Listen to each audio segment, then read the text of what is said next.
In the LMTD method, these are the two relations that we will be primarily using.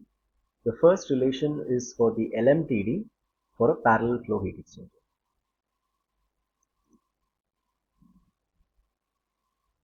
The second relation that you see is for the LMTD for a counterflow heat exchanger. Now if you look at these, this is the temperature difference at the inlet of the heat exchanger, and this is the temperature difference at the outlet of the parallel flow heat exchanger. You see similar relations here. Now if you look at counterflow heat exchanger, T1 minus T2, let's go back to the slide where I showed a counterflow heat exchanger. T1 minus T2 is this temperature difference at the inlet of the counterflow heat exchanger.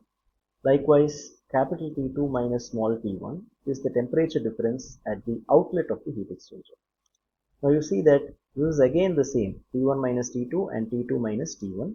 This is the temperature difference at the inlet, and this is the temperature difference at the exit of the heat exchanger. You need not memorize the formulas because it's given in a data book, but these are very simple relations. If you draw the temperature profile configurations, the LMTD can be generally written as the temperature difference at the inlet minus the temperature difference at the exit divided by logarithm of the temperature difference at the inlet minus the temperature difference divided by the temperature difference at the exit. This is true for both parallel flow and counterflow configurations. For parallel flow and counterflow, delta Ti and delta T values are going to change. Now it so happens that you always have the LMTD in counterflow to be greater than the LMTD in parallel for the same temperatures. So for the same temperatures, for the same heat transfer, you see that counterflow heat exchanger is much more effective in terms of LMTD, has a higher LMTD compared to a parallel flow configuration. And for cross flow, the LMTD is between that of counterflow and parallel flow, which is greater than parallel flow but less than counterflow. So counterflow has the highest LMTD for a given set of temperatures. Now let's go back to solving our first problem. Let's call it as problem 1. Water at a rate of 90 kg per minute is heated from 40 to 80 degrees Celsius by an oil having a specific heat of 2 kJ per kilogram Kelvin. The fluids are used in a counterflow double pipe heat exchanger, and the oil enters the heat exchanger at 100 degrees and leaves at 75 degrees. The overall heat transfer coefficient is 300 watt per meter square per Kelvin. Calculate the heat exchange area. So let's try to sketch the given data using the temperature profiles that I had mentioned. Now first thing is, it is a counterflow heat exchanger. So let me mention that. This is a counterflow heat exchanger.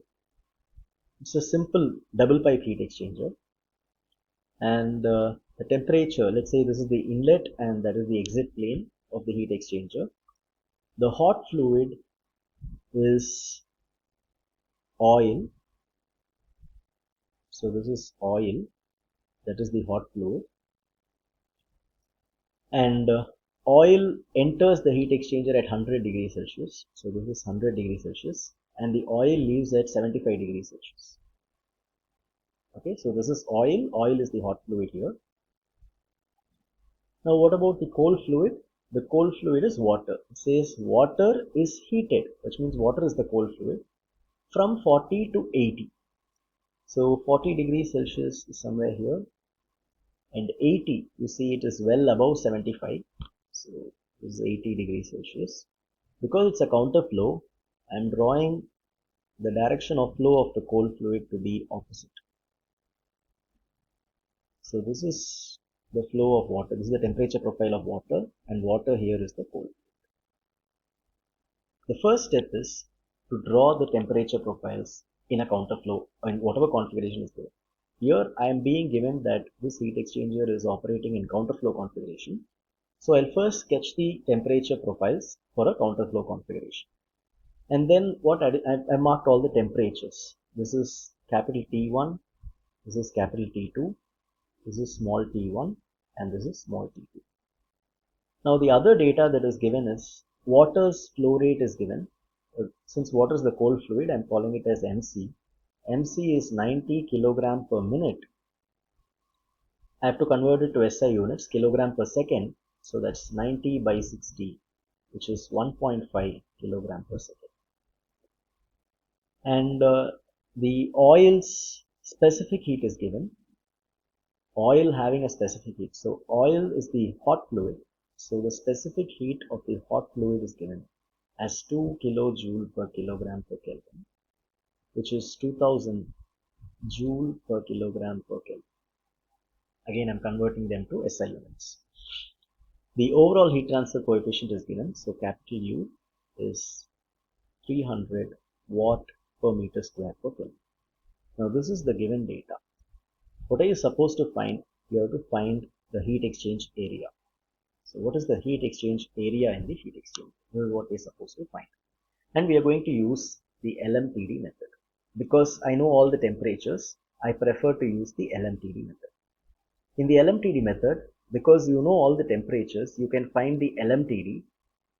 Now if you go to the logbook, the page that I just showed you, in counter flow, the LMTD is given by this relation.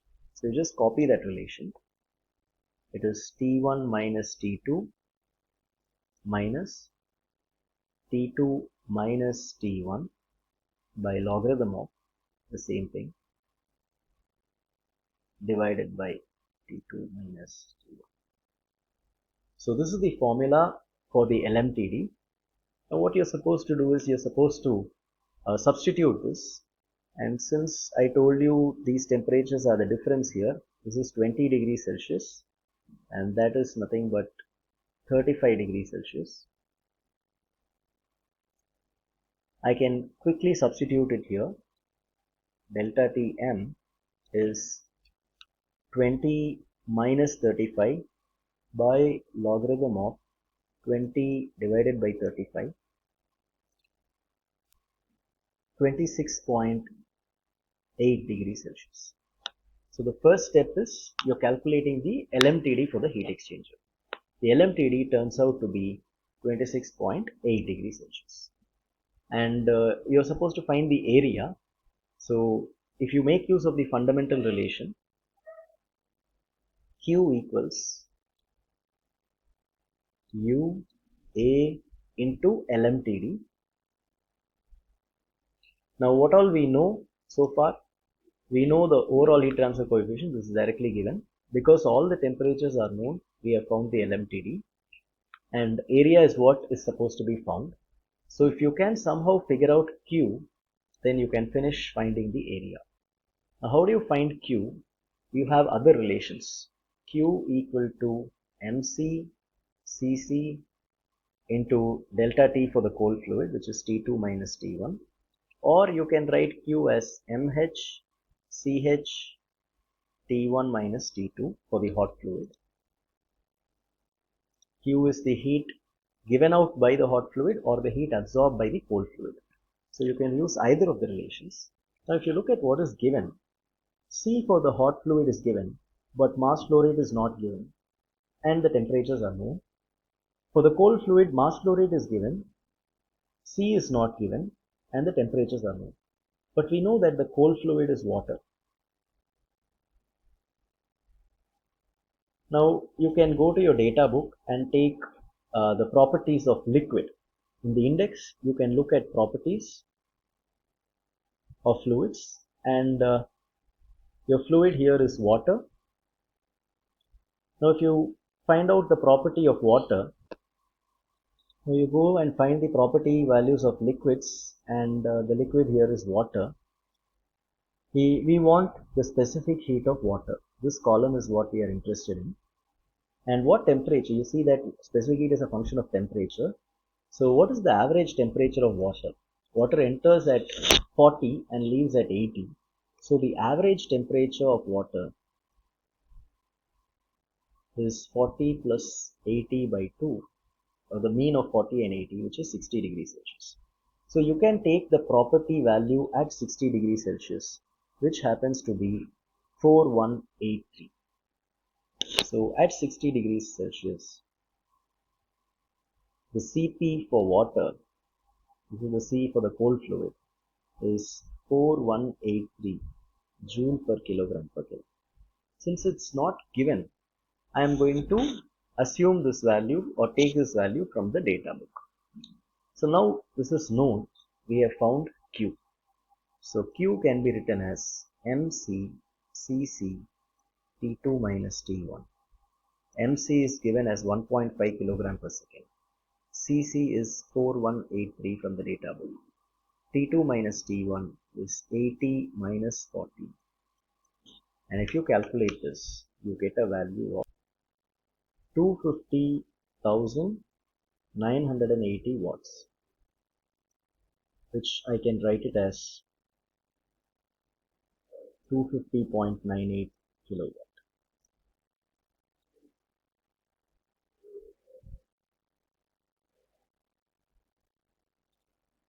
Now I have my basic equation. I have Q. U is given in the problem. In the question, U is given as 300, and the delta T, the LMTD, because we know all the temperatures, was found as 26.8. So U is 300 watt per meter square Kelvin, and the LMTD is 28.6. Now I can use the fundamental equation for in the LMTD method. Q equals UA into the LMTD to find the area. I can write area as Q by U into LMTD. Q is 250.98 to 10 power 3 watts divided by 300 into 28.6. To do the calculations,